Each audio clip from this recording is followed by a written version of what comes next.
ಹಾಸನ ಜಿಲ್ಲೆಯ ಮಂಗಳೂರು ಬೆಂಗಳೂರು ಮಾರ್ಗದ ರಾಷ್ಟ್ರೀಯ ಹೆದ್ದಾರಿ 75 ರಸ್ತೆ ಕಾಮಗಾರಿ ಪ್ರಗತಿ ಪರಿಶೀಲನೆ ಮಾಡಿದ ಬಿಜೆಪಿ ರಾಜ್ಯಾಧ್ಯಕ್ಷ ಹಾಗೂ ಲೋಕಸಭಾ ಸದಸ್ಯ ನಳಿನ್ ಕುಮಾರ್ ಕಟೀಲ್ ಕಾಮಗಾರಿಗೆ ವೇಗ ತುಂಬುವ ಕೆಲಸ ಮಾಡುವುದಾಗಿ ತಿಳಿಸಿದರು.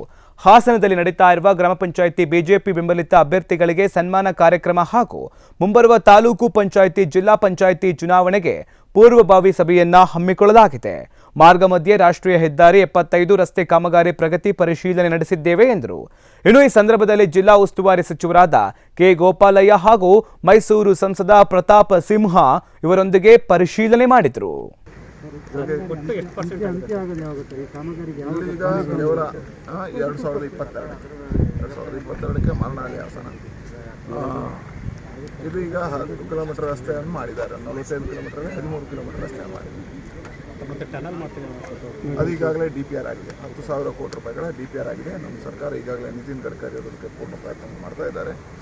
ಮೊನ್ನೆ ನಾನು ಪ್ರತಾಪ್ ಸಿಂಹ ಅವರು ಸಭೆಯಲ್ಲಿ ಭಾಗವಹಿಸಿದಾಗ ಅದನ್ನು ಬೇಗ ಮುಗಿಸಿ ಆದಷ್ಟು ಶೀಘ್ರದಲ್ಲಿ ಅದಕ್ಕೆ ಒಪ್ಪಿಗೆ ತಗೊಂಡು ಮುಂದುವರಿಸುವಂಥ ಕೆಲಸವನ್ನು ನಮ್ಮ ಸರ್ಕಾರ ಮಾಡಿದೆ.